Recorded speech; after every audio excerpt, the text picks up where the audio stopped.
Good evening. This is the Bad, representing the good and bad and not encyclopedia show. So I am the devil's advocate, as you well know. With me, the yin to my yang,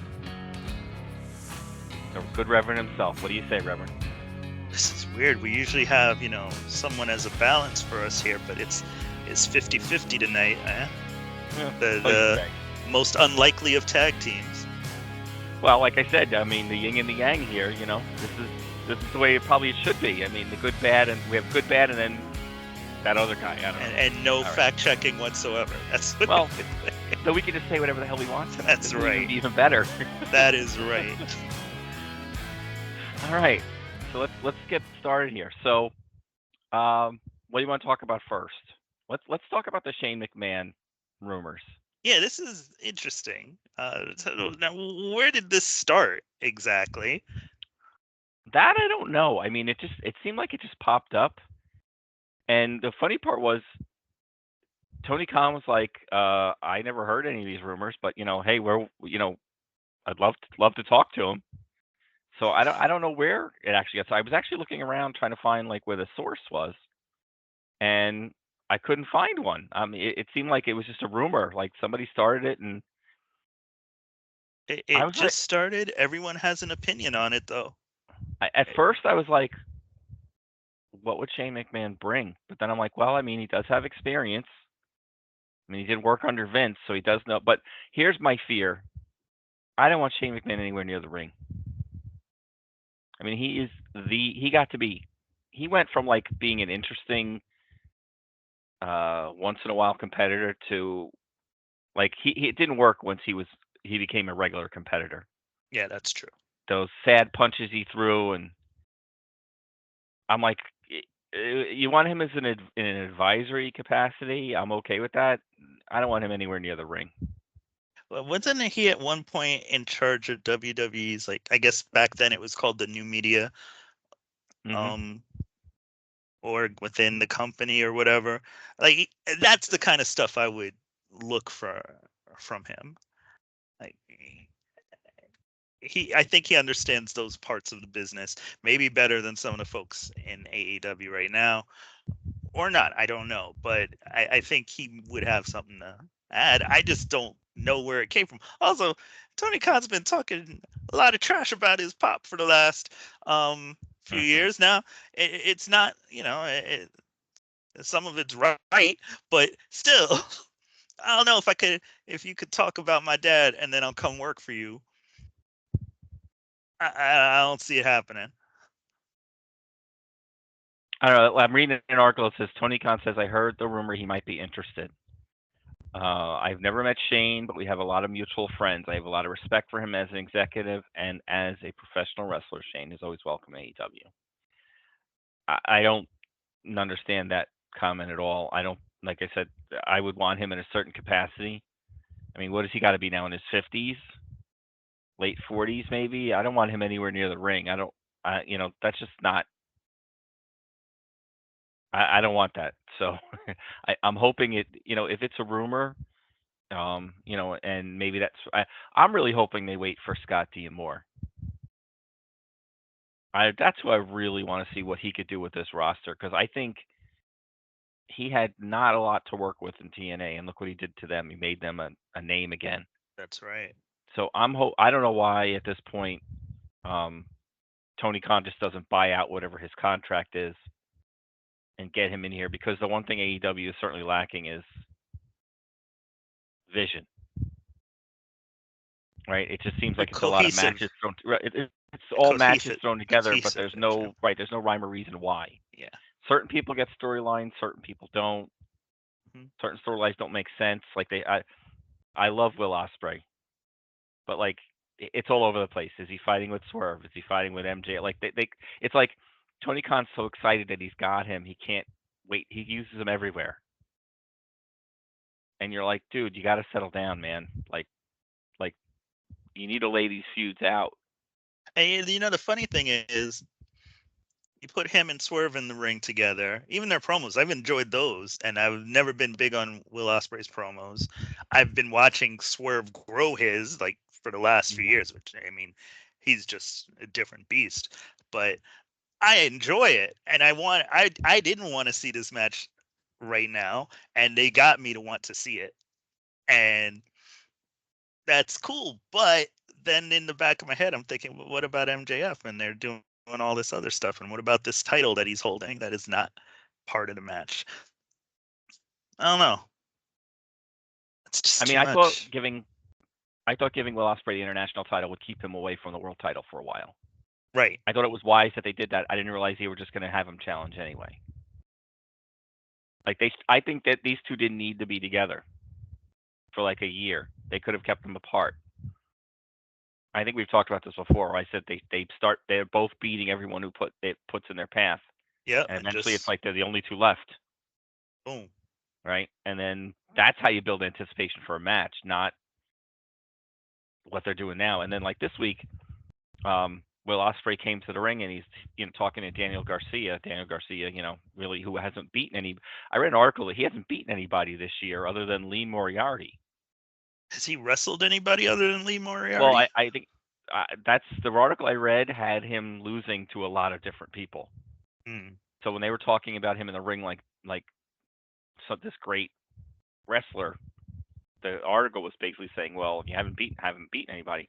But my point of that is, Will Ospreay's like, when I win the world title, I'll wrestle you next week for the international title. And I'm like, but you didn't win the world title yet. And Also, he's a but former world champion. Oh no, I'm like, Garcia isn't. But why would he want to wrestle for the lesser title? well, he was saying he would defend the world title against him, but he was saying he'd have both of them. And I'm like, why I don't isn't this like a that. winner take all match first? Hmm. Because you could have done that where the loser would have to build himself back up, and maybe winning the tournament for the international title would build him back up. Or you know what I mean? They could have run in different directions, but them having the two titles and the loser still gets to keep his title doesn't make any sense to me. It's like when Hogan and the Warrior went at the right with the Intercontinental and the World title, the loser lost his belt, right? The Warrior That's got right. both belts and he had to give up the Intercontinental title. That's So right. why wouldn't you do it like that? All right. I mean, we'll get into the matches in a little while, but it just I don't know. It's weird. I AEW agree is with just you. It's weird. from week to week, you never know what you're going to get because some weeks they're like firing on all cylinders, and in other weeks you're like, what did I just see? You know what you are getting from them though, and again, it speaks to the talent. Sometimes the talent outshines the booking, and you can forget about the booking from it because they'll just do something. uh, You'll hear a Briscoe promo, and you'll sit there laughing your ass off. Or I'll tell you what, one of the best women's promos in that company right now is Mina Shirakawa, and it's her second language. And she's going out there, and they're doing wild stuff in that Tony Storm story with Mariah May and everything. Yeah, I mean, between her and Mark Briscoe, just the stream of consciousness coming out of his mouth. Get out I, of here! Get get out of here, Jack Perry! And I still enjoy that. I got that text from I you. mean, if this week He called. he Who'd was he going call that? after Zack Saber, and he was saying, "You're like tea, you're like crumpets, you're like Peppa Pig." And if you don't know who Peppa Pig is, and I would say you might not because I have a daughter who watches Peppa Pig. The Peppa Pig is this annoying little English girl who happens to be a pig, and it's all about her adventures with her friends and all that. So when he called him Peppa Pig, like I was like, did he just call? I had to rewind it because did I not hear that? Because you know how rapid fire his delivery is. I'm like, he just called him Peppa Pig. That is hysterical. Like, and then let's he's giving Kyle O'Reilly a personality on top of the whole thing because Kyle O'Reilly's trying to do what he does, and that's the funniest Kyle O'Reilly's been in a while. So like, they're killing it. The Samoa Joe hook thing is really funny. Did you see also Tanahashi? Now I watched the clip He pulled off my favorite of Samoa Joe's moves, which is just I think aptly titled "Nope," and he's just walked away from the dive, and you saw Samoa Joe in the corner clapping and admiring it. Like, yeah, way to go. They all have some good chemistry. And Shibata with his phone. Shibata, sorry, I said Tanahashi. I Yeah, meant Shibata. Shibata. Shibata in the ring doing things like I didn't know he could be that kind of funny. Like they put him Well, with the right people. I mean, here's the thing. I don't know how funny he's being. They might be writing these for him, but he's delivering it like it's coming Yeah, from him. exactly. You know what I mean? So it could be him. I'm not sure, or it could be they're working with him and just telling him what to say, but he's selling it, That's right. right? I mean, it's not Okada calling everybody bitch, I but mean, who it's knew still Okada could funny. be funny? So I If mean, you told me that in January, I would have laughed at the absurdity. But the it's funny good. part about all this is I've watched Okada in New Japan and all that, and they don't do that. Like the comedy is not part of the routine. Their promos are very straightforward. Hmm. I'm going to beat you. I'm going to get the title back. Blah blah. So like the fact that they're over here and they're giving him a different side, like it's funny how certain people in AEW are getting the pushes and they're getting their interest, and then there's other people that are just like, there's nothing going on. So I don't know. I mean, you get teamed up with the EVPs, you're gonna get a chance to shine. So Yeah, I mean, that's the one part of him that was probably missing is, he's a great wrestler, but he didn't have a personality to speak of. Um, it's funny, his opponent coming up on this pay-per-view, Tanahashi is the one that usually had more of a flair to him. yes, He was the bodybuilder, and he was, he wears the more colorful outfits and stuff. Okada was more the straightforward, I'm going to kick your ass kind of guy. So it's interesting to see them, spreading their wings in AEW, and I think because AEW is so loose, they're allowed to. I don't think this would happen in WWE. I don't think they would have the opportunity. So I think they're lucky in that respect. So I mean, we're talking AEW. We've talked Shane McMahon. hmm I read an article I wanted to get your opinion on. This week, Eric Bischoff suggested that one of the ways to fix AEW is to thin out the roster. There's just way too many people, and it got me thinking: who, if I was going to thin out the roster, who would I get rid of? Who do I feel like is maybe doesn't fit in, or they just not doing anything with him or her? So, any ideas off the top of your head of anybody you might want to get rid of? Like, is there anybody AEW you're just like, man, if I had my first thing would be this person? yes, and we've talked about this kind of thing before, and I'm very much on the record. And I'm never a person who likes to talk about who should lose their job. Absolutely, this is all fantasy However, though. So, however, if I was gonna let someone go, I'm really letting them go because I feel they've wasted him so much. Top of the list, Malachi Black. okay, Not because he doesn't fit in, not right. because he doesn't do great work while he's there when they showcase him, but it's because they're just wasting him, and he's a talent that's being wasted. House of Black is pretty much a set of talent that's being wasted. I mean, it would be better for them almost at this point. Not maybe not monetarily, but I mean they'd have something to do. So, I'll take your Malachi Black, and I will raise you a Wardlow. ooh, good call.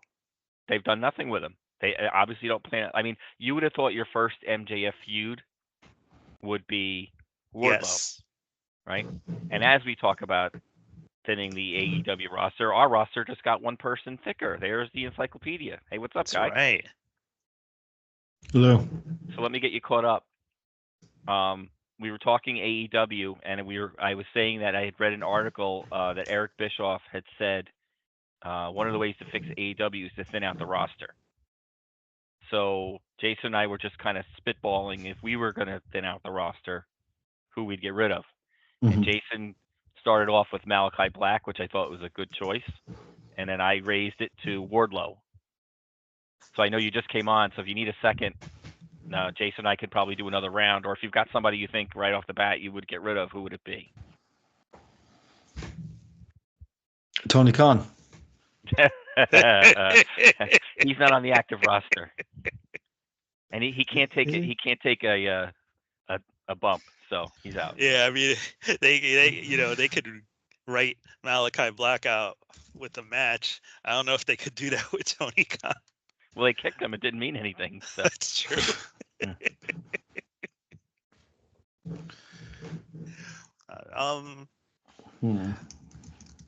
I would ask Dustin Rhodes to retire. I would ask him to join us as a booker and as a trainer, but I would ask him to retire because while he can still wrestle in the ring, I mean, obviously they're not going to put any titles on him or give him anything really to do. So I would say, look, we really like you. We want to keep you, but we don't want you as an active competitor anymore. So if you're okay with that, let's put you, make you a booker, and a trainer, but no more active roster for you. You know what? Off of that, and this might be surprising coming from me, but somebody who should move into a non-wrestling role, Chris Jericho. And I'm enjoying the learning tree. I actually like the learning tree. I didn't think I'd like the learning tree. I actually really like the learning tree. But he doesn't need to wrestle anymore. He doesn't. And he might think he can still wrestle. And I'm sure if you give him 6 months, he can put together he can execute a really good match still. But he doesn't need to do it. Well, the problem with Jericho, he hasn't adjusted his style. He's still trying to do like off the top ropes and things like that, and he can't really manage it that well. Like the lion salt and stuff like that, it's just not like, I think if he would base himself more as a ground based kind of wrestler now. And I mean, they're kind of doing that now. He's wrestling in tag teams and stuff. He's not really doing singles matches anymore as much. Yeah. But yeah, I could see that. I mean, he's another guy who might say, look, we want you to do commentary. We want you to, to maybe be a manager, and he can do everything. Like the guy can do everything, all facets of that business. I think he could do them, but he just doesn't need to wrestle anymore. In fantasy world, I'm saying. Yeah, we already discussed that. Yes, I know. We already said we're not taking anybody's jobs. Nobody's hiring. Nobody's asking our opinions. Not yet. I'm trying to think.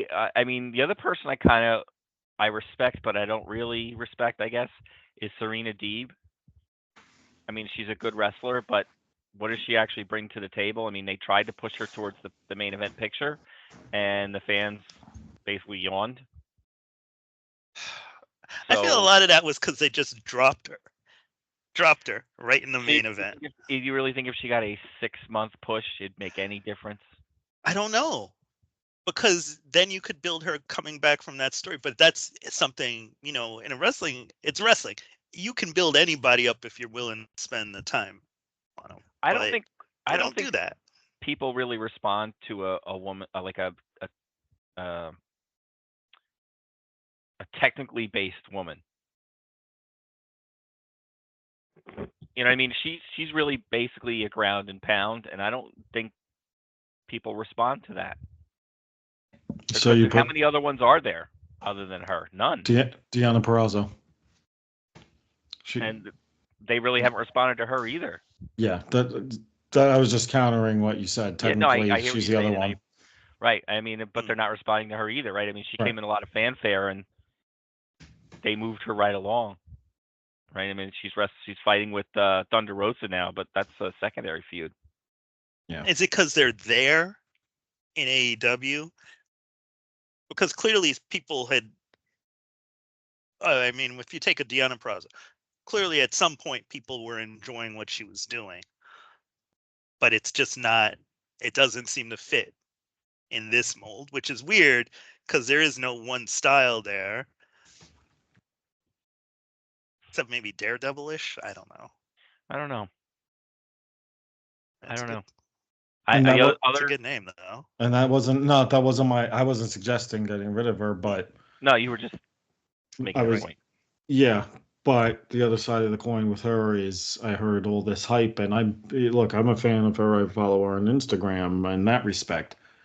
I'm a fan of the person, but what I'm seeing in AEW and all this hype about how she's so great and everything, and I'm like, her shtick's gotten old very quickly already. She comes out, waves her hand, does the, and to this day, she was like, how many times did she say WWE didn't understand the virtuoso? I don't think there's too many people that understand what the hell the virtuoso is supposed to be. I don't think she I'm not sure. understands half the I'm not time. sure you understand that they didn't understand the virtuoso. Yeah. I was gonna say I'd also get rid of Johnny TV and Taya. They just Mm. seem to be, he puts on a good match, but they're not gonna have him do anything. So like I don't know what they need them for. I'm So I mean, sure they'd be happy to go over to TNA in a heartbeat. well, I mean, I don't think they're signed to deals. I think they're on performance deals. So I mean, they could probably go anytime they Ah, wanted, because he shows up randomly. that's true. I don't think either one of them are, or maybe they're Ring of Honor. I don't know. I don't know what their deal is, but I think I remember reading that they're not full time. They're on a performance deal. So I mean, again, seems like Tony Khan just collects baseball cards. Oh look, there's hit Johnny V. Let's get him in here, and they brought her in, and like she's a multi-time world champion all over the world, and they've done zero with her. Hmm. So I mean, I'm not really sure what they need her for. If they need people to lose on Collision, there's other people they can throw in the ring. She's another one that when she went to NXT, I heard all this hype and I got really excited. And I thought her Frankie Monet character was actually pretty interesting. But then her in ring work, I was like, it seems like she was afraid to hit people. You know what I mean? Well, she is a lot bigger than a lot of the other girls. Right, but her stuff didn't look, and you would think somebody that size and that strength would, her moves would look impactful, and I didn't get that. I felt like she was afraid she was going to hurt everybody, so she was holding back quite a bit. Um, I agree with that. Didn't it always look like their pace was different? Like there was something like uneven in her matches. yeah, Yeah, I agree with that. Because I'd seen her in other companies, and I was like, oh yeah, she can wrestle. Yeah, I mean, she's held championships in Mexico and I think in Japan. I mean, she's well traveled. Like I was just surprised. she just hasn't held any of the dozen titles in AEW, but No, yeah, well, and I think it was Collision 2 weeks ago or something. Johnny TV had a really good match with, I think it was Claudio, mhm. and I think it went on like 20 minutes, but he still lost. And I'm like, he's just a glorified jobber at this point. So what do they need him for? I mean, I don't know. Their roster, and like Miro is another guy I think is still on the roster, but Yeah, who knows when he's coming back.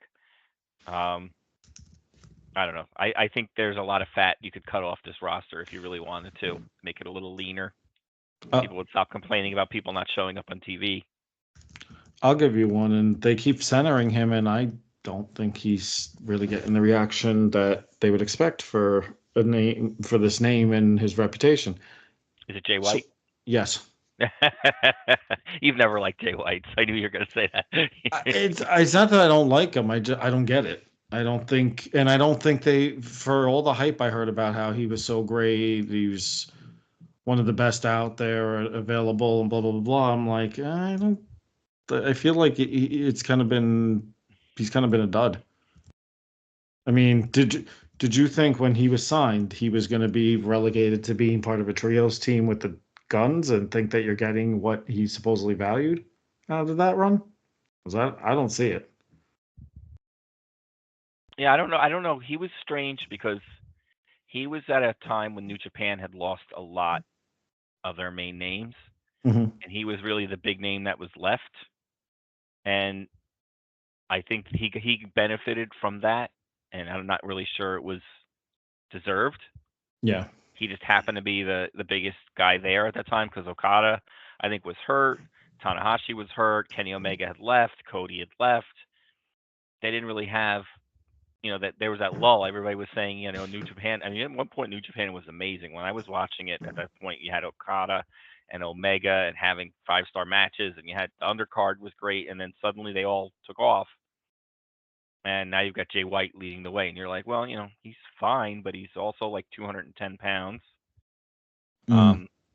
You know, And when WWE was talking about maybe signing him, I was like, to do what exactly? Mm. Because Braun Strowman's going to beat him in 2 minutes. You know, so I don't know. I mean, and they're not really sure what they want to do with him. Looks like because yes, he's part of the trios, but then now he's in the Owen Hart tournament and he just beat um, Penta to move forward, and it's like they seem to like. Pe- was it Penta or Ray Phoenix? Sorry, it was Ray Phoenix. I was thinking Ray Phoenix and I said Penta. So it was like I don't know, like what do they do with him? Is he like are they gonna just use him as another person in that tournament? Is he gonna win the tournament? They tried pushing him to the top of the card, right? And they obviously didn't give him the world championship. The one thing I do like they're doing is though I really like the fact that everybody is willing to wrestle everybody. Like I like the fact that Christian's team wants Mhm. that the 6-man titles. So it's not like it's all we won't wrestle these guys because we're all heels. It's like we want these titles and we don't care who has them. So I'm kind of like in that feud. Mhm. But yeah, Jay White, I definitely understand where you're coming from with him. I'm not really sure. When he came in, they were, but that's the problem with AEW, right? We talked about this before. If somebody new comes in, they push them immediately to the top. They don't get anybody. They don't give you a chance to get used to the person. They don't give you a chance to find out what kind of character they are. They just say, "Oh, well, this person's a world championship contender," and you're like, "Well, I guess I'll take your word for it," because I most think people that's never heard why of Jay White in the United States. So, I think that's why I always think of it not even as a push. I really think of them as just being dropped right into the main event. And I think it's dropped because there's nowhere else to go but down. Like it's the main event, you lose, you keep going. That's well, if it. you want to have a super card, you have to keep putting top matches, right? So instead of making Jay White work his way up through the roster, you just drop him in at the top, and you know, there's your dream match. Much But to but what that happens after the dream encyclopedia. match is over? Yeah, you still got to pay this guy. They still got You, to show up to work. she's got to show up the next day, and you got to figure out what you're gonna do with him. And then Tony Yeah, Khan's like, "Well, I don't know what to do with him now. I mean, he lost." and also, much to your point earlier, you guys' point earlier. Okay, it doesn't really feel like a super card match to me. I don't, despite what you're saying about this guy, I don't see it. So now you've lost twice. Well, I mean, again, one of the things AEW doesn't do that WWE does is they don't know how to package their people, right? I mean, even guys like look at what they did with Nakamura, right? Nakamura was a known quantity. Nobody was surprised. But when they wanted him to feud with Cody, what did they do? They kind of repackaged him and gave him Yeah, a little bit of an edge, and right, and you looked at him a little differently, and you were honestly like, well, Cody. Well, I don't think Cody's going to lose, but I don't know. That he's that going to be that limping. He's going that to be limping Nakamura, after. right? That Nakamura's pulling some tricks out of a bag we've never seen before. So they seem to know how to rotate their people in and out, and they seem to know how to repackage them. Where AEW just like, here's this guy from Mexico, and you're like, all right, no offense, but a guy came out 10 minutes ago with a mask on. I didn't know who he was either. Why do I care about this guy? Or there's this guy from Japan. I can't say his name, and you're telling me he's a strong champion. What the hell's a strong champion? What does that mean? And I realize they're catering to the indie people, so like those certain amount of people know who they are. But if you're trying to get casual people to watch, right, and every week you turn the channel on and it's different wrestlers, you're like, what the hell's going on here? Where's Moxley? I know who he is. Where is he? Why is he fighting this guy in a mask that I never heard of? They're claiming he's from the Mexican heavyweight champion. So what? You know, I don't know. So they really need to. Again, I think part of it is streamlining the roster. I don't think Bischoff is wrong. I think the other part of it is you gotta. Where's your hype man? Where's your hype? You're bringing these guys from Mexico 6 weeks before they come in. You should be showing me promos. Show me a match. What's wrong with showing me a match from CMLL? With these one of these guys. I mean, they used to do it back in the day, right? I remember watching Georgia Championship Wrestling, and they'd be like, this guy Bruiser Brody's coming to town. We have a match from St. Louis of Bruiser Brody, and they show Brody kept killing some guy in like 2 minutes, and you were like, holy shit, look at this guy, and he's gonna be here in a couple weeks. Okay, why can't you do that? If you were in a working relationship with these people, why can't they give you some of their matches? You know, it doesn't have to be even a whole It's match. true. Give me 10 minutes. Show me what this guy's Mhm. about. Give me his. He's had great matches with Ray Phoenix. We have one of them. We have some highlights from that match. Let's go to the Give me a videotape. mixtape. Give me Let's a go to the mixtape, tape man. and show me 10 minutes of this match. Show me their best moves. I don't know. Let's go to the videotape. Yeah. Warner Wolf. Yes. So, all right. I got two others. Go. The Murder Hawk monster, Lance Oh Archer. my God, yeah. Yeah, they can dump him They, anytime now. they don't know. They've never known what to do with him. I mean, how many times has he? You thought for sure had to win here, and I think the first time I think it really showed was when he couldn't get past Cody Rhodes for that TNT title. Rob, I know you've praised this guy before, and I feel like he's in the same category as another person from Mexico named Andrade, but I think Roosh is another one that they need to trim the fat on. I don't think he contributes anything to the product, and I don't think anybody gives a crap. It's funny you'd say that because I thought it was interesting that they'd put him in the ring with MJF right away, but MJF beat him. Like, they could have set that up as a feud. They could have let it run a few weeks. I mean, Roosh he's a capable guy. He can wrestle. I mean, one of the mistakes I think AEW made is when they had that big tournament, and some of these guys came out of that tournament like Brody King. They didn't use any of that to their advantage. Like Brody King went right back Hmm. to being the House of Black, and Roosh actually won some matches. Like I thought they did some bold moves. They had some guys win that you didn't think were going to win, but then they like Swerve benefited from it, but like Roosh didn't. Brody King didn't. Daniel Garcia did. I don't think they went ahead and they pulled the trigger on some very interesting results, and then they didn't do anything with those results. Like that should have elevated certain people, and it really didn't. Brody King still loses, and he loses to like he's 3 times the size of Daniel Garcia, and he loses to Daniel Garcia. I Hmm. mean, like, come on. Brody King should have been in some kind of title picture at some point. So I don't know. All right. So I think that was that. I think we had some good ideas there. Um, Hire us to give out the pink slips. well, you said you don't want to do it. I'd be more than happy to. I mean, I have pretty good handwriting when I try, so I can at least, make it calligraphy like. Not quite calligraphy, but calligraphy like. I could do that. I'd be like, "Hey, Roosh, rush your ass out of here. You're fired. Get out." All right, no, that wasn't a good one. All right, whatever. So let's move over to WWE. So first of all, let's congratulate Rhea Ripley and Buddy Matthews on their nuptials. Very nice. Congratulations. I know it's a sad day for a lot of people, but Poor Dom. good. Yeah, well, he seems to be doing all right. Yeah, well, I don't know. I still I'd be have. I'd be curious if we surveyed our listeners who would they rather hook up with, Rhea Ripley or Liv Morgan. I saw a meme this First of all, week that Rhea said. Ripley hooks up with you, not the other way around. That's the difference. I saw a meme that had um, it said when you order steak and it was Rhea Ripley, and then the next picture is and you get hamburger and it's Liv Morgan.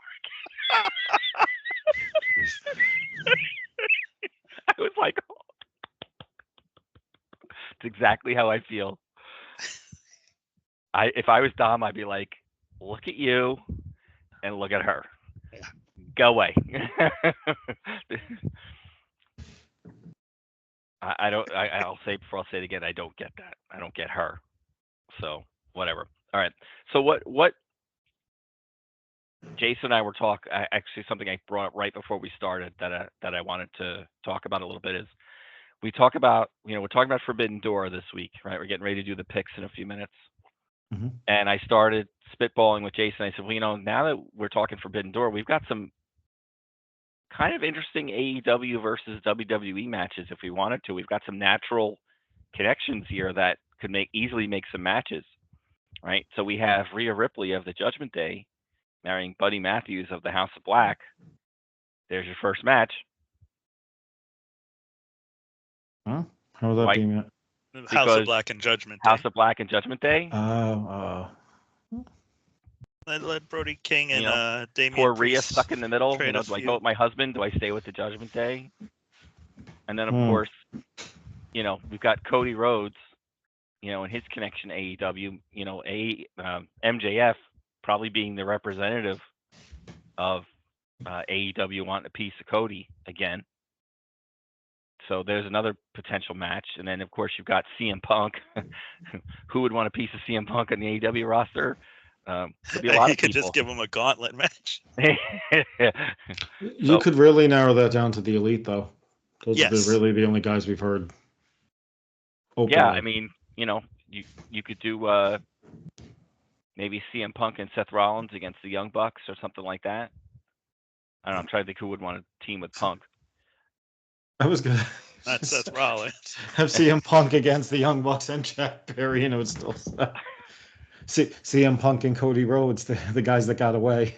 There you go. Actually, if you get a healthy Kenny Omega, I could see him and Seth Rollins doing something nice. That would be a pretty easy one to set up. There's some interesting ones in there. You got to do something with Toni Storm. Like she'd have to feud with somebody there. I don't even know who though, unless maybe who Bailey? I don't know, Rhea maybe. Maybe Rhea. Rhea's not. I think Toni Storm is the type who would do all of the promo for that match just to get whooped. I mean, couldn't you see her be like, tits out and look out for the shoe, and she throws the shoe, and Rhea like catches it, and just like breaks the shoe. And then you know what I mean, like, and Toni Storm's like, uh-oh. Yep. And then you can have Nia Rose versus Nia Jax. Nia Jax, the battle of the behemoths. I mean. Yeah. I was gonna say, why do Toni Storm against Charlotte Flair? Can you imagine the seriousness of Charlotte Flair versus the comedy of Toni Storm? It would be really timeless. Because you'd see Charlotte getting angrier and angrier. He throws the shoe at her, and Charlotte ducks and goes, "What the hell are you doing?" Do you know who I am? Who throws a shoe? So, who would you put Mercedes Moné against? Because you got to go there. Bailey. You think Bailey? Bailey. Yeah. It's been done though. It's been done. But so many times. It's a different era. Been years. It's been years. I mean, nobody complained when Flair wrestled Steamboat in the 70s, the 80s, and the 90s. I saw Bailey versus Banks. I mean, at NXT way back in Brooklyn back in the day. I mean, I used to tear up watching that match all the time because of the story it told and the build up to it. But I feel like Mercedes actually. Wasn't their last match Hell in a Cell? Huh? Wasn't their last match a Hell in a Cell back in like 21 or something? Probably during the. I mean, here's the thing though. This is a pretty brutal one too. This is like your friendly rivalry. They don't have to be enemies. They can just be like, you know what? I think I represent the best over here. You think you represent the best over there. Let's see who is. What about instead? What if you did Mercedes against I would say Naomi just because they were tag team partners and walked out together, but I don't think anyone really wants to see that. What about Mercedes versus Jade Cargill? Let's see. You think you're such a great wrestler. Let's see if you could get a great match out of Jade Cargill. I mean, the other thing I think we're not thinking about is years. I mean, they could maybe have some mixed tag matches, like maybe you get Bailey and Mercedes to team up, and then you have them face a WWE AEW combination. On the other side. Chelsea Green and Deonna Purrazzo. Just to mix things up, well, like a Britt Baker and I don't know, something like that. I mean, why not? Why does everything have to be one against the other? Let's just get the best matches out there. That's true. not every match has to be like that too. You can have like Bailey and Mercedes are like, hey, look, we're good friends. We want a team. Put two people in the ring against us. Any two people, we don't care. We'll beat them. And then they come back with I don't know, Britt Baker and I don't know, somebody on the WWE roster. Mm. I don't know. I just Yeah, there's some think potential outside the stuff. box. Yeah. Instead of just doing your versus matches, let's do some mixed. They all know each other too. I mean, it's not like most of these people don't know each other. Well, they haven't wrestled there before, so it'd be like a homecoming in a lot of respects. Mm-hmm. So why don't you do the mentor and of Cody Rhodes and his apprentice, so to speak, MJF? We know the history there. Yeah, that's why I said that. I think I said As that a before. tag team. Oh yeah. Oh, as a tag team, who would they fight? Who would you put them in the ring Okay. against? I didn't think that far ahead, huh? I don't want to throw out the Young Bucks because we've already done What that. about like Seth Rollins and What Oh, I about? don't know. I gotta think about I was going to say, what about Roman Reigns and John Moxley on the other side? Oh, well, that you could have a Shield reunion. I mean, there's nothing preventing that. Yeah, I mean, you could put them against three guys from just AEW. have the Shield. Just have the Shield run through Jay White and the guns. Like what was that? What was that? That one WrestleMania, was it 30 when they? I think it was 30 when they ran through like Kane and the New Age Outlaws, and it was corporate Kane, and it was like 5 minutes. Everyone would just go crazy over seeing them kick ass one last time. I think the whole highlight for the Outlaws was just Road Dogg doing the entrance, and that was pretty much all. Let me tell you something. If they start playing that music and the three of them came out in their Shield gear, people would go insane. Mm-hmm. Yeah. There's no doubt about that. I mean, when Seth Rollins teased the Shield in that match against Roman at the Royal Rumble and he came out in the Shield gear, the place went ballistic. Oh my god! But imagine having Moxley on top of that, right? You see Roman and Seth Rollins at the top, standing there, and you're like, okay, and all of a sudden, out of nowhere, Moxley comes up behind him, and there he is wearing his gear, or just right through the crowd. Although, how interesting would it be if you had them team up, but in their current roles, the Tribal Chief and the Wild Thing, and Monday Night Rollins, or the.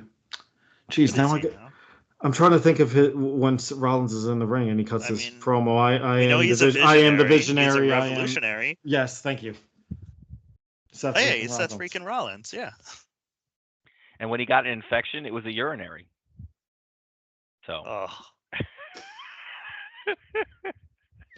Wow. He's here all night, folks. Yep. Make sure you tip your waitress. All right.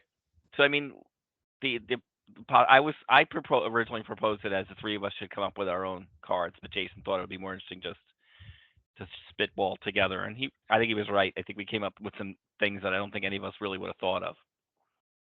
So, kudos, Jason, taking my idea to the next level. Like it. All right, so let's talk a little WWE. So, first thing I wanted to mention is the death of Sika. Mm-hmm. Quite sad, but for those who aren't familiar with the Wild Samoans, great tag team, championships in WWE, Mid-South, I think the Caribbean, Canada. I mean, they wrestled all over the world, and were internationally known. And then, of course, Roman Reigns and the Usos, and all the Samoan families members. His father, yeah. Right. I mean, so it was a big loss. And Godspeed to Sika. It's a shame. But look what he did. I mean, look at he pretty much populated a lot of the wrestling landscape with his family, and you got to thank him for that. And like I said, a great wrestler in his own right, member of the Hall of Fame, and along with his brother Alpha. So any other, Jason? Yeah, you had your hand up. You want to say something? I mean, I was thinking, because it was just that kind of thing. And maybe the timing for it. as harsh as it might sound to say, was the best thing possible, because Roman Reigns just came off of what will be the greatest run of his career, and it will remain one of the greatest runs ever. And his dad got to see it, like, and I was thinking to myself, I hope they had a chance to spend some time together during this time off, because I mean, what was it? Didn't Was it Sika who put the thing around Roman Reigns' neck just to kick off the whole era of the tribal chief? I think so. Yeah.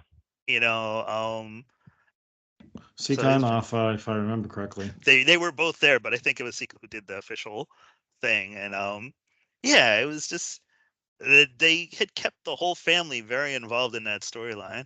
And then I was thinking about Roman Reigns. I was like, okay, his father just passed, his brother passed a while back. Um, I don't know when they're planning to bring him back. I'm guessing it might be a little later than sooner now, but yeah, it's rough. Yeah, that is a very deep family. Yeah. If you look at that, I forget where I saw it. I think it may have been on Wikipedia. They have like the family tree, Oh, the Rock's and and diagram. yeah, and it's got many branches, and people by marriage and people that like by blood, not real Hmm. blood, so to speak, but they consider them blood brothers. Hmm. Um, you know, it runs deep, You know who and just talked about that? Or not just talked about it, the newest member of the bloodline who was brought in. Um, Jacob can't even Fatu. Jacob Fatu. I saw an interview with him talking about that exact thing and how it runs that deep, and it's not just blood. It's like there is a whole thing to that relationship of family. And I was like, yeah, that's also when Jacob Fatu talks, man, that dude is engaging. I get why there were rumors that management might be worried that Solo would be overshadowed, because that guy is charisma personified, perhaps. I just watch any interview with him. So is Cody So, legitimately hurt? Because doesn't he have like so cracked what? ribs or something, I thought Oh, it was storyline. or is that from storyline? I thought it was think that's storyline. I think Okay. that's storyline. So I, you were going to say something, encyclopedia. Go ahead. yeah, I want. By the way, I want to call somebody out here, and this. We'll see if this person really actually listens to us now that he abandoned us for 3 months now. Bitter The much? Reverend, the the Reverend, very politely invited our former brother Freddie Alonso to talk about the bloodline and where it is now, because we know how Freddie gets his jollies off every time a Samoan shows up on the screen. I could And he hear him didn't all the way from Brooklyn. and he didn't even respond to your invite. So, Freddie, that's messed up, man. At least tell us yay or nay. Former brother. Former brother, right? He's dead to us right now. Thank you for All right. advertising this podcast.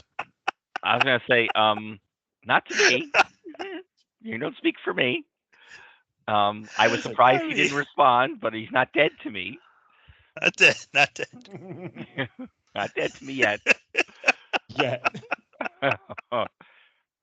The views expressed by the encyclopedia are those of the encyclopedia alone. I was I'm the only surprised he one. did I'm not the want to only come one on too, brave enough to say what we're thinking. because Wow.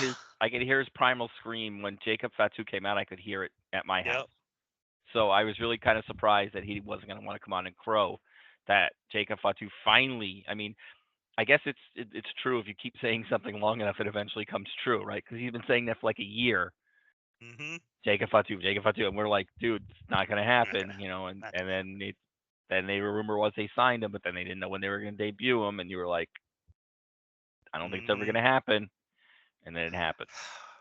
So See that? Aloso missed his chance to say "I told you so," it'll be because interesting to he'll see what happens never with be able to after that. with Jacob Fatu, because I know he's been in trouble with the law, Well, and they were yes, that's a saying big that deal. you know now that they're traveling more internationally, it's going to be harder for him to accompany them, to Canada, to Europe. So I Germany, think yeah, the Germany show's coming up. I don't think part he of can do that. the when he debuted is so he can, he could debut and actually have some TV time before they start traveling overseas again. because I don't think he can. I don't, so curious to see how they're going to handle those. Maybe they'll do storyline. Maybe they'll just say, he just He gets isn't banned from there. the arena. Yeah, I did say he got banned from the arena for being too you know all much. about that, right, Jason? Oh yeah, I've been banned from many arenas. Tell Anthony about your Fists of Fury that you were telling me about earlier. I tell you, man, I don't want to hear about him jerking off. Whoa, hey, whoa. That wasn't it, but I did. Hey, Now that you said whoa, it. whoa, and now I can't even say the thing I was gonna say because it's too much double entendre. Like I can't do. It's cute that you think our audience would understand any of that, but go ahead. Oh, they would.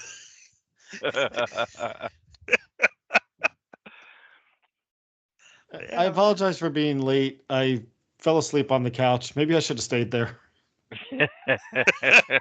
Well, it's funny you say that because Jason and I were like, we've never done a show together, so we didn't know Yeah. how it was going to go. And then I saw your text come in. I'm like, well, I guess he's coming on. Oh, okay. I can hang up if you guys were having a good No, flow. I don't want to. I not don't want the to ruin the point. You flow. can't just be like, yeah, screw you, Freddie, and Jason keeps jerking off, and then jump off the call. Like you can't can. do that. You know what the best part is? I didn't get any shrapnel out of this one. You would think it would all come my way. For once, it's on you and on Fred. I got nothing. I walked away from this one. You suffered enough. You suffered enough over the last week. For those of you that don't know, our good friend, the Devil's Advocate, his bank account is completely wiped out because his wife and his daughter just came back from a weekend in England to see Taylor Swift. He's got no money left. He's already taken enough abuse over the last week, so you're off the hook today. I didn't suffer. Your bank account did, though. Well, you know how that goes. All right, back on topic. So the other thing I wanted to talk about is this week WWE talked about how when they moved to Netflix that they're no longer PG. Mm-hmm. So what do we think that means? Do we think that means language? Do we think that means more adult storylines? Do you think the Attitude Era is back? No, it's not back. There will never be another Attitude Era. The Attitude Era was then. That's not going to happen again. Okay, so what do you think that means then? I think it's more. They're less likely to try to bleep out the crowd chants, occasional profanity that you might hear. Not for nothing, but the thematic part of their storytelling has already been beyond PG. It went past PG for the last few years, weren't they? Didn't they rip out Rey Mysterio's eyeball in a match with Seth Rollins? Like they were doing things already that weren't very PG. This story with the Wyatt Six, not very PG. The thematic part of Chad Gable torturing his stable there, not PG. Like the way he was treating. No, the way he was treating them, not PG at all. By the way, even thank parts you of the bloodline. Thank you for bringing up WWE's tribute to Clytus and Flash Gordon with the Rey Mysterio eyeball thing. But yeah, like I hear so many people talk about how suddenly if they get rid of PG, it'll be the cure all for everything. And I was like, well, the last year especially has been pretty decent. I don't think it has anything to do with PG so much as they're just telling, like, HLA is not coming back. That era's done. You're gonna have to watch AEW for that. You could go on Reddit for that. Or on Reddit, yes. There's always so Encyclopedia. What do you think that means that we're no longer in the PG era? What do you think we're going to see that's different? I think he opened his mouth too quickly. To be honest with you, I don't think they really know right now. I'd be curious to see if maybe what we end up is maybe we get more of a open product with less restrictions, but that we also see Netflix with a second version of the same episode that's more family friendly, because they do have the ability to do that. I think it's too soon to really tell, and the fact that was said, I'm just curious. We haven't heard Netflix comment on it. Is that what Netflix is looking for? We don't know if Netflix is going to be running ads or what have you. How is Netflix getting back some of that money that they're paying out? You know, do they think they're going to see an increase in subscriptions because Raw's on Netflix? I think that's debatable. I would say the majority of the WWE fans probably already have Netflix. Mm. That's a fair point. I'm wondering if it means we're going to see blood. Well, we kind of see that now, though. Not on WWE. Not really as much. AEW is like almost a weekly event, well, but WWE you mean- rarely. I You was going mean to say like we've seen it a little bit. purposeful blood? Well, I we mean, just saw like with Cody a and cage AJ. match with blood. Yeah. We just fought with Cody and AJ in the I Quit match. I'm just curious. Well, that's true. But that was on a pay-per-view, not on a Raw. I'm talking about on a Raw. So I you don't mean I don't think they should do it on the weekly TV. I think it makes it more of more special when the feud gets to a point where you're having a match on a pay-per-view where there might be blood loss. I mean, one thing you could say about Triple H's booking, and this goes back to with NXT, and now we're seeing it on the main roster. So maybe you're onto something. The feuds don't always end up on pay-per-view for the blow-offs. I mean, we've seen the setup for Zelina versus Liv Morgan, for example. This has been going on for 2 or 3 weeks. I thought, okay, they're going to throw this into the Money in the Bank. Maybe they're actually going to do a preview show where they're just going to throw it on Money in the Bank. No, it's on Raw this week. So I could see your point. I don't know. I guess on Netflix you could definitely get away with it more than you might be able to get away with it on the USA Network. I mean, when you're talking rated R content, you're talking sex, violence, nudity, right? So I was trying to figure out, like, are they can't go back. I mean, obviously they can't go back to what they did back in the Attitude Era. We're not having bra and panty matches. We're not having Trish Stratus crawl around the ring like a dog.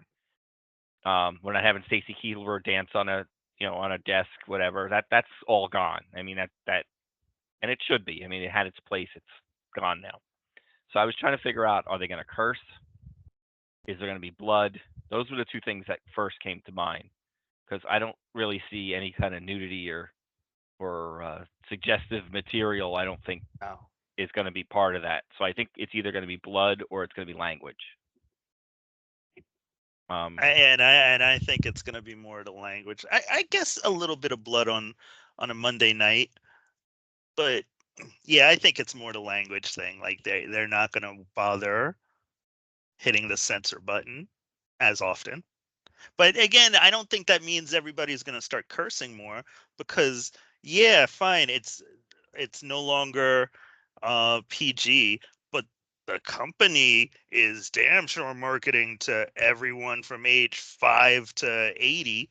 So I mean, they've expanded their demographic so much that they're not just going to start pumping in a whole bunch of random things just to say, look, we're not PG anymore. They're beholden to a new set of stockholders, and then that's what's different from the Attitude Era and the Ruthless Aggression Era. But yeah, I don't think it's going to change much of what they're doing. I just don't. I don't see what they would do different. The Encyclopedia is right. I think they spoke too soon. Well, that's the problem when you talk to Pat McAfee. Because I even without watching it, even without having watched that whole interview and just having read little bits, I'm sure he mentioned like certain things were not going to be an issue anymore. And then Pat McAfee said something like, "Oh, what? So it's the end of PG, right? Right, Triple H? Right, Mr. H? It's the end of PG." Mr. And he was H. like, "Yeah, it's the end of PG." I hate Yes. Pat McAfee. All right. Couple other things before we make our picks. Anybody want to talk about Dijak at all? He's better off. Yes. Go for it. Get it. Yeah, You're the only one that cares. Go ahead. I don't care about him personally. I'm actually glad that they grew a set and decided they weren't going to renew this guy. I don't think he's been that entertaining since the Dominic Dijakovic era and the feud with Keith Lee way back when. So we were talking about AEW trimming the fat. Well, Dijak definitely is trimming the fat. They tried to get him a character, and Some people said it was getting over in NXT. I didn't get it. I didn't care. It almost seemed like he was trying to be a character from Sin City and failing at that. He I had like just one of the best matches of WrestleMania weekend. versus again, Keith Lee. I believe so. Yeah, it was either was it Wesley or was it the Dragunov match? I can't remember which. well, Oh, Dragunov was it last might have year. been Dragunov. It might have been Dragunov. Might have been Dragunov match. I don't know why they was their bothered. feud. Yeah. I don't know why they bothered drafting him to Raw if they were just not going to renew him. So it seems I don't odd. think they Yeah. had made up their mind yet until after the fact. There's a few people that got drafted that we didn't see for a while. So where I do you mean, think he look, ends up? If you had to take a guess, Travel AEW. AEW at some point, but I don't think could he's be Ring there. of Honor actually, but under the I think he's AEW. going to end up on TNA. Really? He Moose is their world champion. He's a pretty big guy, and so is Hmm. Dijak. So I could see them bringing him in as a challenger. AEW doesn't really do well with big men. Look, they still don't know what to do with Big Bill. So, Hmm. all right. The Liv Morgan. Big Ugh. Bill. Sorry, So just I Big think Bill. I What a think the name. encyclopedia added this one, right? Is Liv Morgan a rib on the Janelle Grant lawsuit? This is something I think I saw on Reddit where some people said that Liv Morgan, if you really think about it, the stuff she's doing is exactly what Janelle Grant has said Vince McMahon did to her. And I was like, and I was He more, went after Dominic Mysterio. Weird. no, I meant the text messages and the No, gifts and all that he might have. stuff specifically. Because I just, and I didn't even think of this. I'm Ah. watching Raw and I thought, man, I was like, we're talking, especially when Stephanie McMahon was talking about the women's revolution and women's empowerment all those years ago. And the solution was, yeah, we're going to have Liv Morgan slotting it up. Like, is that really a good optic? And nobody's called him out on it this time? Why? Is it because it's made Liv Morgan interesting for once? I don't fucking know. Here's the other thing. While you're on the topic of the women's revolution, I mean, how long are they really doing the women justice? I mean, how long are their matches on TV? Mhm. They're really short. Half of them are interrupted by commercial. They don't even get picture in picture. But I mean, that's most of the matches on TV. No, that's not necessarily true. The men's matches a lot of them are longer, and they get picture in picture at least. I mean, like this week you had I forget I can't remember all their names. Isla Dawn and the new champions Isla fighting Dawn and the Alba old Fire. champions, and I think the match landed like 3 minutes, and there was a commercial in the middle. I did notice that one specifically. I honestly think I don't know. I don't. I like three of the four in that match. I really like Isla Dawn. She reminds me of that character on True Blood, and I really like Hayden Carter, but I don't think there's a lot of people on the main roster that I see them parading out there week in and week out, and I'm like, are they really getting over? Do fans really care? Like, I love Tommaso Ciampa and Johnny Gargano. Are they really getting over, or is it like 5 or 10 minutes into the match where the crowd finally gets into them? I don't know. I don't know. I was just wondering when I look at the results and I look at the times, I'm like, wow, the women got like 9 minutes this week, and the rest of the show, of a 3-hour show, were like all men. And I'm just, like it's hard to develop a character when you've got 4 minutes. Mm. Or you're facing the former tag team champions and you beat them in 3 minutes. Like you couldn't have given them 8 minutes. You couldn't let them at least put up some kind of challenge. Instead, you had them wiped out in just a few minutes. Mm. You know what I mean? I'm not sure. Unless your name's like Rhea or Becky, you're really not getting a lot of time. You got a few minutes to do what you can do, and that's it. And I don't necessarily think. I mean, with the strength of the roster comes from its depth, and if you're not getting any depth, then that's why we have like Bailey on SmackDown. You're like, who's their next challenger? I have no idea. They haven't really built anybody else up. you know, and we've got Natalia comes out and wrestles for 3 minutes, and then you've got Liv Morgan comes out and she wrestles for 6 minutes, and you're like, I don't, I know they talked about a revolution, but are they really giving them their due? Wait, didn't they do a triple threat with Shayna Baszler, Valkyria, and Kairi Sane that went like 3 segments? But I mean, that's a match that's leading towards a championship, right? They're fighting for the Money in the Okay. Bank. So you're talking about one match in the last how many weeks? No, I'm just asking. I'm curious, and I mean, and take it for what you will. They gave Zelina Vega and Liv Morgan time for a promo. Like, I don't know. I don't know if it's as bad as Don't that piss in his match. Cheerios, Jason. Don't piss in I'm his not. Cheerios. That's Let him have this. It's not worth it. what am I having? I'm just asking your opinion. If you think I'm wrong, Yeah, come no, back with You're come back wrong. with a valid argument. You're wrong. yeah, I think He it's. just said, I do agree. I don't Like, for watch instance, SmackDown either. And I agree. they did some of the women's matches there for pretty lengthy. So you think that Yeah. they're getting their proper due? I think it depends on who you are, but you could say that about some of the Yeah. men too. And I threw some examples out there. I think way more now than before. There's always room for improvement. I think there's the argument that the Liv thing is now going over that line of from her being a cunning villain to Rhea Ripley to now just, shaking the goods. Creepy stalker. Creepy Stalker is interesting, at least, because that's less. Creepy Stalker is more interesting than just shaking the goods. But she did cut a promo months ago saying, "I'm going to take your championship and I'm going to take your man."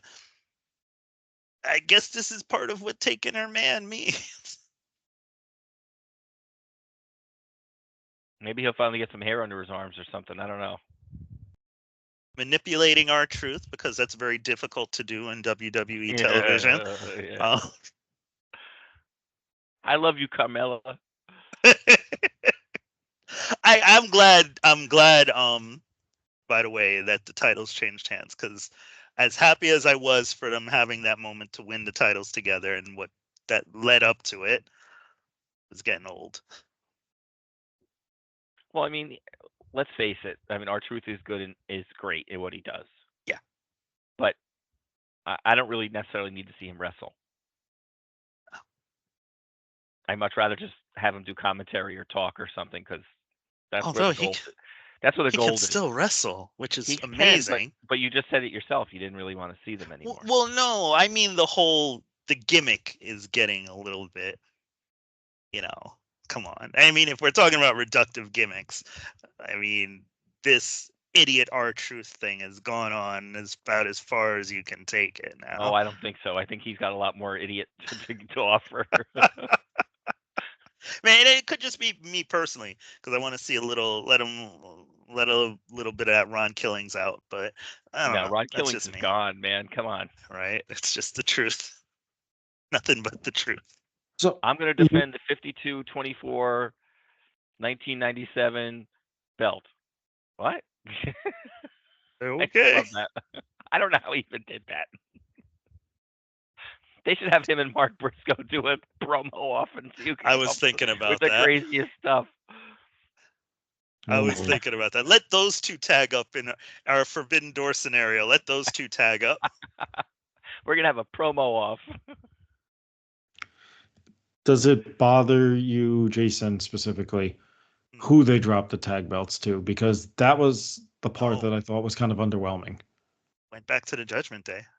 Doesn't Yeah, bother me but at all. And specifically, also, I I like thought the idea of Finn Balor and his former student winning the titles together. Like, to me, so that's me now saying, okay, I watched them lose. They lost by, shenanigans. That's what bad guys do. Okay, cool, whatever. But then, then you remember, oh, right, Finn Balor is the guy that helped bring JD up in wrestling. And that's cool for them.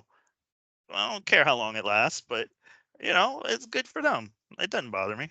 Well, all the Judgment Day has something to do, right? Because Dom is dealing with Liv, and now they have the belts, and Priest has the world title. Yep.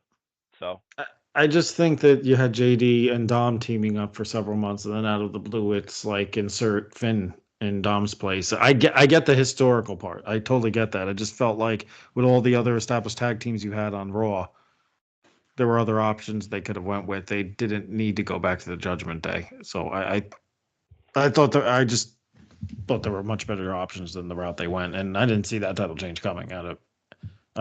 I think I saw it pop up on my phone as I was watching Raw on the DVR, and I was like, okay. As soon as Liv talked R-Truth into Kevin in the match, I'm like, there's going to be shenanigans. Yeah, and that's fine. Pretty sure that's fine. Yeah. For Braun Strowman and the whole thing. I can't. We're going to get Braun, Truth, and Miz against the Judgment Day in a 6-man tag. Watching Braun Strowman run hurts my knees. Mm-hmm.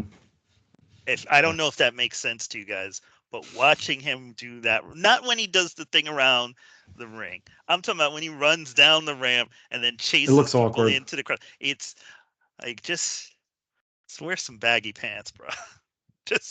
I don't know why he's running. He's a giant. Giants don't run; they walk. Andre the Giant never ran to the ring. That's him practicing his. That's him practicing his moves when he's trying to chase Raquel Gonzalez around their house. Do y'all remember? It's often referred to. It's always floating around online, referred to as one of the best SmackDown endings ever. It was during the whole invasion storyline, and everybody was hitting their finishers, and Shane ran into the ring and knocked Kane out with a chair, and then Big Show started running to the ring. And the whole thing was Shane was supposed to turn around, and he started to turn around and saw how far away he was, so turned back to start yelling at Kane again. Because it took him forever to get down that ramp. Big men don't run. Andre the Giant never ran to the ring. And white man can't jump. So white man can't jump. Yeah, I know. It's so good you had to repeat it. Yeah, just had to make sure you guys heard me. Anyway. Wasn't there also a Nexus storyline where Mark Henry was running, and then the people were running past him? Or so it was something weird where Mark Henry started running and everybody else caught up. Shouldn't have ran. Big men don't run. Big men don't run. They sure do try. No. All right. So let's get to our main event. Yes. Which is AEW Forbidden Door. And there's 35 matches on this show. I think it lasts 3 days. It's over 4 continents. Well, I will say that the first 3 matches on the bottom there, those are all pegged for the 0 hour, so we don't necessarily have to talk about them. The Tony Storm match is pegged for 0 hour? No, on the bottom. On the bottom. The Mariah May match. Right. Oh, okay. I see. Never mind. I was reading. I only saw Tony Storm's name. Got it. I think you need to check your prescription, sir. Probably. Okay. So let's since you have him on here, let's pick him. Okay. He went through the trouble. We have our trios match. Los. I'm not even gonna try and say that. Yoda.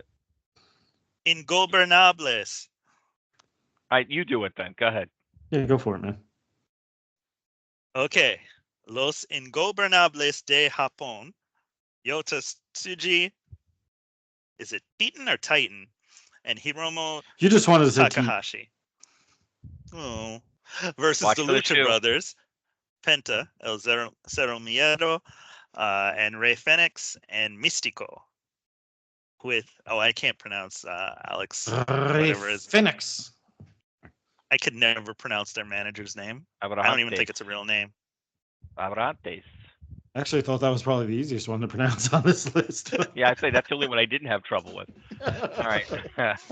So, since this match has 0 build, anybody have an idea who they think might win?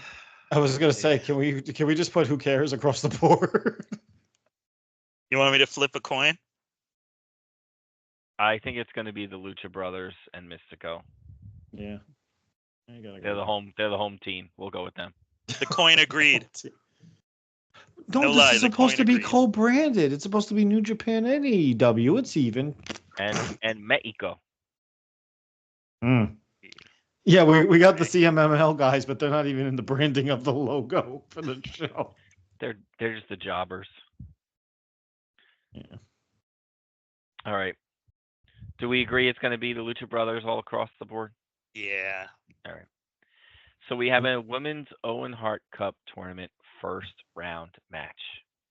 We have Mariah May with Timeless Tony Storm, Luther, and Mina Shirakawa versus Saraya with Harley Cameron and Anna Jay. Whereas Jason likes to say, Anna Jay ass.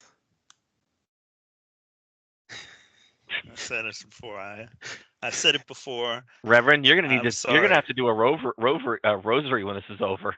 Listen, no, I once was one of those people who's like, it's just what they're making it out to be more than it is, and I was wrong. So I don't mind admitting when I'm wrong.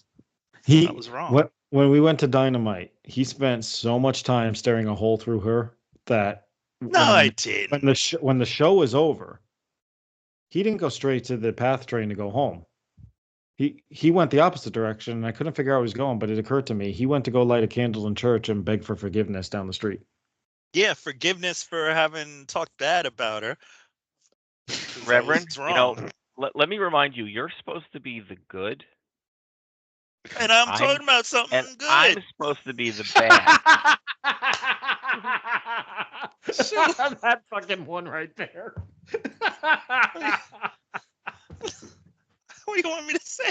I mean, I don't know. it's good. You're forcing me to raise my game, and you're not gonna like it. It's too bad that we got to go through the rest of this card because we should have just done the show on that high right there. Go see our picks online. Yeah, we'll post them on Twitter. Goodbye. All right. So who do we like? I like Mariah May, I suppose. They don't seem to be doing anything with Saraya. But when Saraya signed with AEW is going to be so life changing, and they're going to do so much with her, and blah blah blah Yeah, blah. I mean, it's her ring, Yeah. don't you know? Her ring, that's right. It's her house. Her house. Her ring. She spends more time when she's wrestling now screaming at the fans than she does actually paying attention. Because she can't really do anything, I think. Do you think it's that bad? Yeah, I think that's why she only wrestles sad. every so often, and I don't think she can take many moves. Well, I remember her doctor had only cleared her to wrestle occasionally, so I wasn't totally surprised. But it seems like she seems like another one that got lost in the shuffle for a while. Mm-hmm. Anyway, I'm going to agree with you, and I really like both women in this match. Besides the fact that I think they're both hot. But yeah, I think Mariah May, there's just more to that storyline than anything Saraya's doing right now. Like this whole Saraya, Harley Cameron, Anna Jay thing. I know they've been hyping that thing up somewhere on the TV shows. Hasn't been captivating enough for me to pay attention. It's probably been on Rampage. What do you say, Reverend? I'm actually going to go the other direction. Okay. And it's because Storm and Shirakawa are about to have a match, and one of them is going to mess up Mariah May's chance at advancing in this tournament. That's WWE booking you're talking about. Don't forget they had Mariah. They had Tony. I want to see some conflict. Right, but they had Tony Storm and Mina Shirakawa beat Saraya and I believe it was Harley. No, it was a 6-woman match. They did a trios match. Yeah. And you would think you would use that match to build up the tension between Timeless Storm and Mina Shirakawa. Instead, they waited until after they won the match and then they did it. And I was like, that's interesting. Weird. Yeah. Okay. So we have another rando match here. We have Chris Statlander and Momo Watanabe. Watanabe. Thank you. Versus Willow Nightingale and Tam Nakano.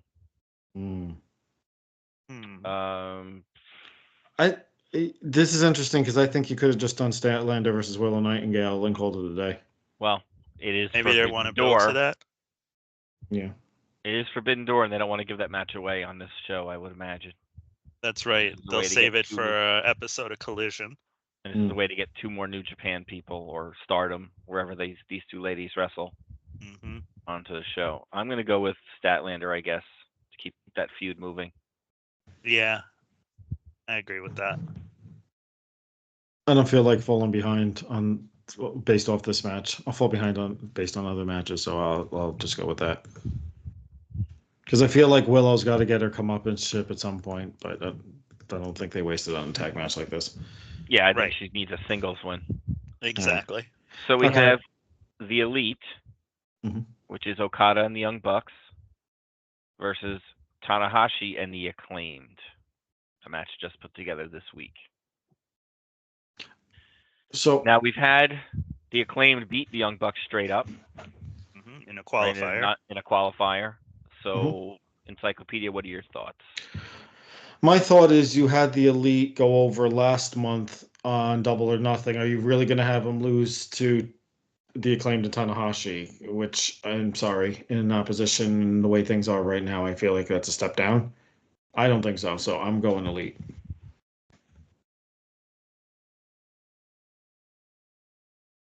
I'll go with the Elite too. I'm not all that invested in this, so I don't really care. There's that too. I'd rather have Okada just say nasty things.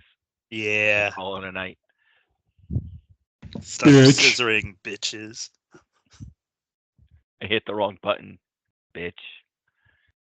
I'm sorry. No, you got to do the whole thing. I hit the wrong button. I'm so sorry. Bitch. Don't Reverend, forget, any day now. I'm sticking with you guys on this one. Okay. I'm sticking with y'all on this one.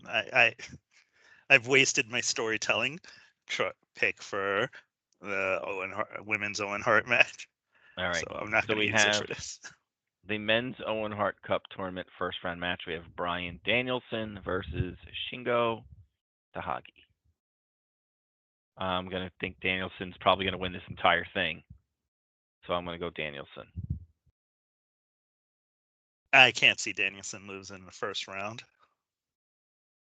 These guys have wrestled before, and he has beaten Danielson before. There was a Twitter, I think I saw, where they had wrestled previously in Dragon's Gate. Oh, okay.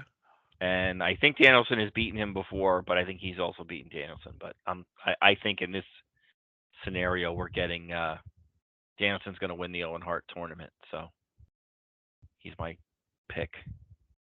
So this match, the next match is a trios match, but I think there's a question whether Brian Keith, somebody's supposed to be replacing Brian Keith because he is injured.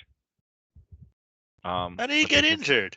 I don't know, but I think he got injured last week, and when they attacked. That's right. That's he right. came out. He came out in a sling this week, and Yeah, they asked. Go ahead. I'm sorry. No, go ahead. You were about to say it. Go ahead. They had I can't remember his name now. I already said it earlier. I can't think of it right now.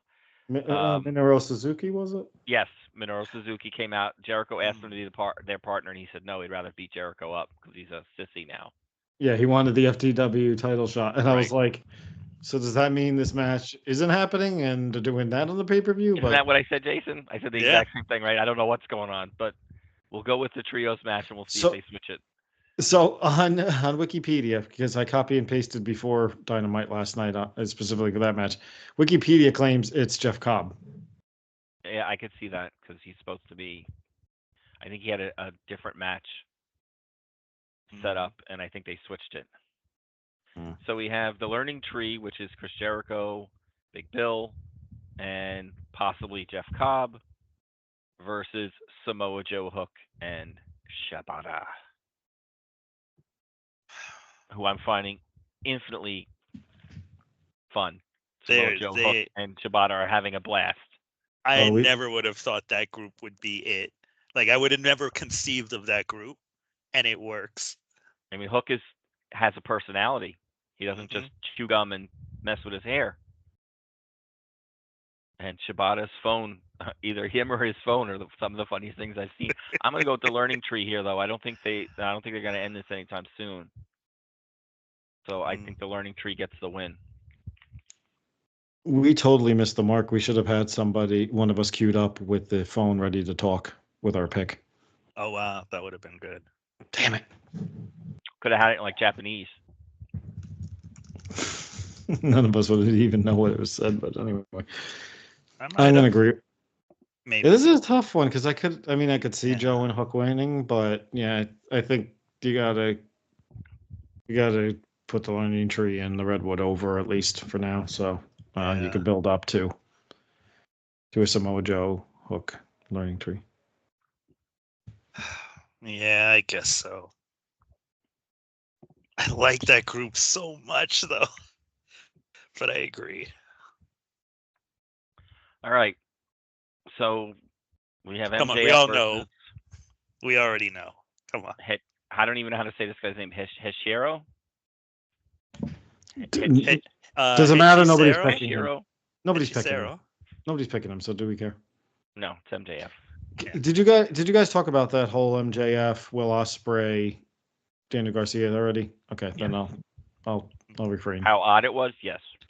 How odd it was how they were freaking having a pissing contest over fighting Daniel Garcia. Really? I was telling Jason I found something online that said like Daniel Garcia's lost like to several people in the course of this year. He's only beaten Lee Moriarty in the last few months, and they're talking about how he's a great talent. He's going to win, and but he hasn't. He's like 2-12 in his last 14 matches. Yeah, I think this might lead to an MJF Ospreay match instead, which I'm sure you guys probably said already anyway. But be that as it may, the other thing, I know. Sorry, you guys already talked about it, and like I said, sorry for falling asleep. MJF getting brought back is quick early. I know the rumor is to help with ticket sales and bring attention to the product and what have you, because they felt like that was going to help. But my God, that segment where he kept shilling about getting tickets to every show he was coming to, I was like, can we make it any more blatant that you're sucking this guy's balls to try to save the product again? Well, I mean, Jason and I were saying, where's Wardlow? Isn't there a natural feud that they could have thrown him right into? Does anyone want to see that again, though? Well, at least it'd be something that you could invest in. Yeah, they have a history. Sense.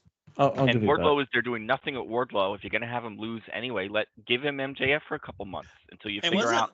Hang on one second. Until Cole's ready. Adam Cole. Until Cole's ready. Past Swerve and Ospreay, and now MJF can step in as the next challenger. You know what I mean? All you need to do is keep him busy until Forbidden Door, and then you move right along. Yeah. So that's all. No, yeah, they're waiting on Adam Cole too, I think. But I don't know if he's due back anytime soon. Yeah, I almost think that his return and taking out Cole, I think that was partially done because they've given up on Cole being healed up enough to wait off on that match any longer. I think that was ended up being the whole blow off. I don't know that we're ever going to see that match again. Yeah, it might be too late by the time he gets back. Yeah. So, the next match we have Orange Cassidy versus Zach Peppa Pig Sabre. He was still dying to say that since the show started. Oh, come on, that was great. You're like tea. You're like crumpets. You're like Peppa Pig. Folks, hey, get out of here, Jeff Perry. Folks, he's our new imitation guy. Yeah, that was good. I hell of a Briscoe. I want to sit and talk with Mark Briscoe. I just want him to talk for like an hour straight, and I want to hear what he has to say. I'm going to see like, here's a topic: world peace. Go, man. You talk about world peace. I got one belt on my arm. I need another belt for this arm, and I got Kyle O'Reilly over here, and I got Anthony sitting over there, and I got the Reverend over there. The Reverend's talking about booty, and Anthony's falling asleep because he can't stay up. I can do Mark Briscoe. I got no problem. My only problem is I'm going to run out of material at some point because I'm not nuts like he is. So. That's exactly.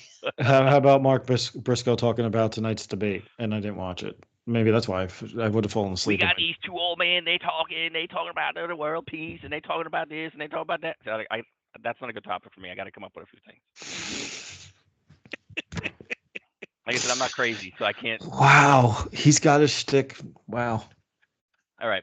So who do we like? I think Zack Sabre gets the win back because I think Orange Cassidy beat him last time. Yeah. Oh, they've I had a agree with match that. before? I didn't even Yeah. realize that. I didn't watch last year's Forbidden Door, and I didn't watch Wrestle Dream, so I'm assuming it was one of those times. I always feel like Orange Cassidy is the one guy who can lose on a show like this, and it doesn't matter. He's Yeah. over. I mean, he's one of those guys. Yeah. Wins and losses don't matter as long as they don't bury him. Yeah.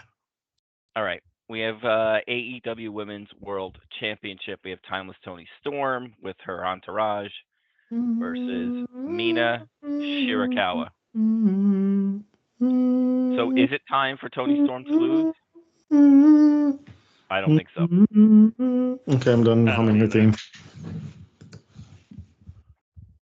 I think Tony Storm retains still. I don't know who they're going to have take the belt off of her. Mercedes. You think? Or Britt Baker, I read, is getting ready to come back. You know what? I've been hearing that for a while, on and off. I just saw that too earlier, and I was like, "Oh, that's great," but I've heard that before. I think that got rumored a month ago too. Yeah. All right, we have an IWGP World Heavyweight Championship match. We have Jon Moxley, the champion, versus Naito. Ooh. Naito wins. It's got to be Naito, right? Well, they're starting to. I read they're going to start a whole big angle with him back in Japan, so he's got to have that belt back on him. Yeah. Good. So good. I'm just gonna You agree like with you Naito, guys. or you don't like Moxley? I like Naito. It's not an anti-Moxley thing. It's a pro Naito. All right. Give me a reason to go out there and watch a match. I'm just gonna agree with you guys because honestly, I could give two shits about this match. All right. We have a winner takes all match for the AEW TBS Championship and the NJPW Strong Women's Championship. We have Mercedes Moné versus Stephanie Baker.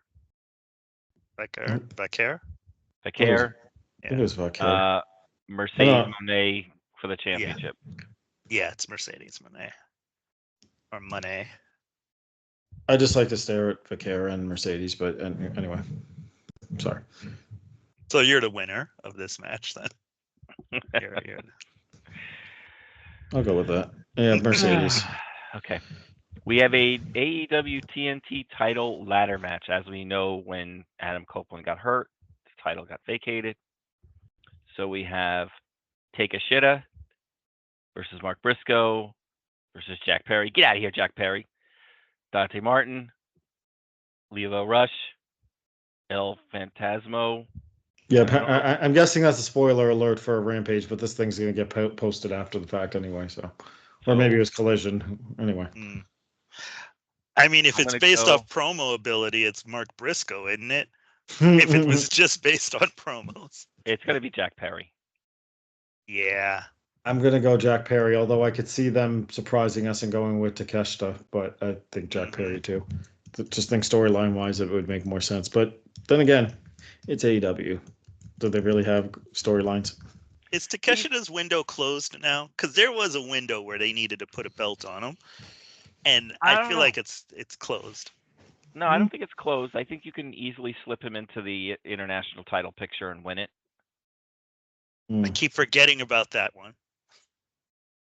I really do. There's so many titles. I keep forgetting. I understand there's another mid but card. I just don't think. Again, I don't think they know what to do with him because I mean he's zero promo, right? So it's Don Callis all the way.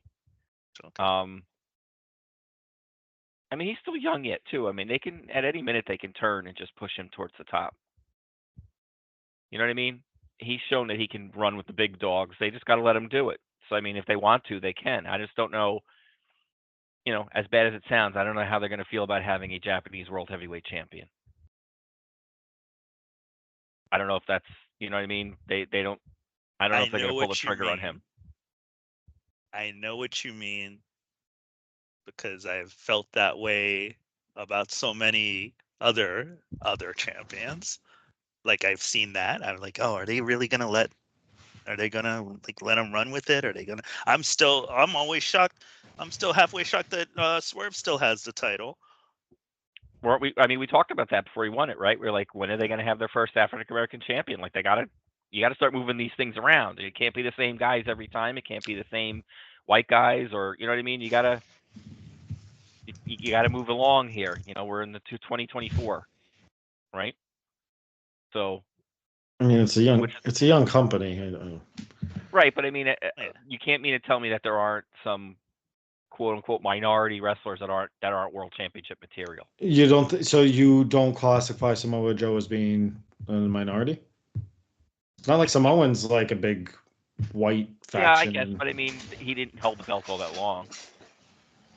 Samoa Joe, I mean, no, I get what you're saying about that. And I would counter with, yeah, there's a difference between a Samoan champion and a black champion in professional wrestling in America. Like there's a thing, which is why I was shocked that they finally did it. Like I was like, oh, okay, they actually, because it's true, we were pretty much sure they were never gonna have Swerve win. But yeah, Well, that leads us to our final match, our world championship match. We have Swerve Strickland against Will Ospreay. Rev, his theme awesome. song's been stuck in my head all freaking day. I like was walking around the office with elevated like humming through my head.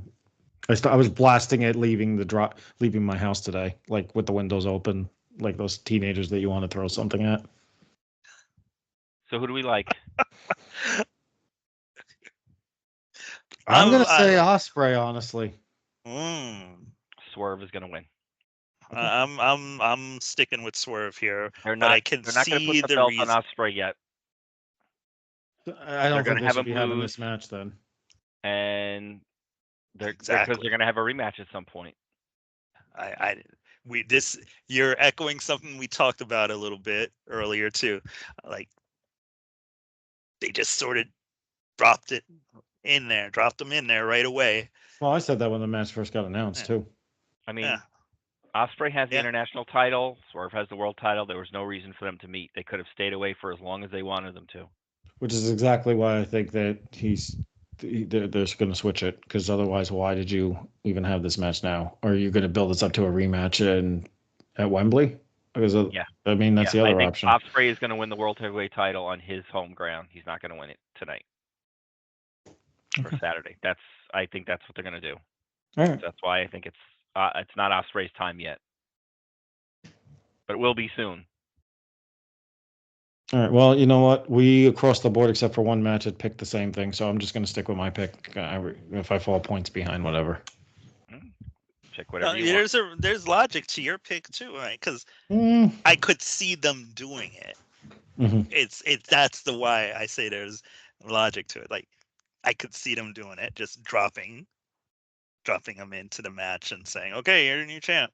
I mean, look, Osprey's been all over the show for weeks. Swerve is not getting the attention that he was getting before he won the title.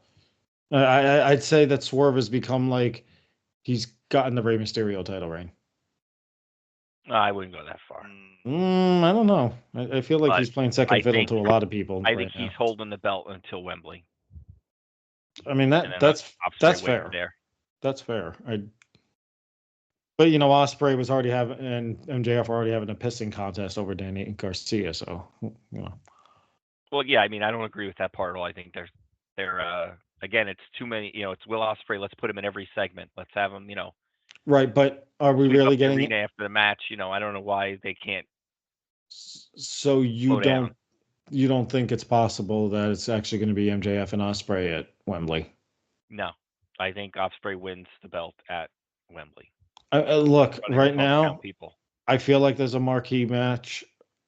You need to have it all in, and I think the biggest match you could have is Osprey versus MJF right now. I don't think Osprey versus Strickland's going to put the same number of butts in the seats, and I don't think that show's even close to sold out. I think that's going to be the true barometer.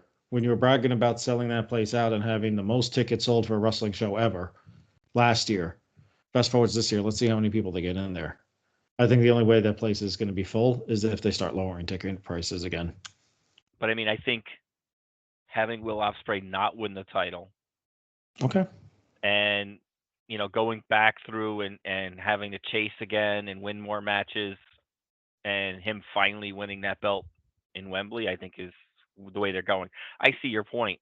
They did it last year with Soraya. We're going to go back to this again? Well, nobody's claiming there's any original thought. Yeah. I mean, And that's the you're trying saying, to sell nothing's tickets, new. and I to mean, me, look, yeah. I mean, this past in Dynamite, I saw people raving about how it was such a great show, and I was like, I thought it was average. this week's show was not great. Last week's show was good. But that's the way they do things. It's week to week. You never, like we were Mhm. talking about this before you came on. You never know what you're going to get. Yeah, You can get a and 9 show. You can get a 6 show. yeah, I think this week was definitely 6. They haven't announced the viewership for this week's show yet, have they? I don't think that comes out till tomorrow. Mm-hmm. Okay. Yeah. Well, hopefully they improve, because that number last week was eye-opening and shocking. I didn't see that coming. Wasn't there No, hockey championship or something, or basketball or something? No. no. What I read when that number came out, I think they read that what made it even worse was there was no major competition.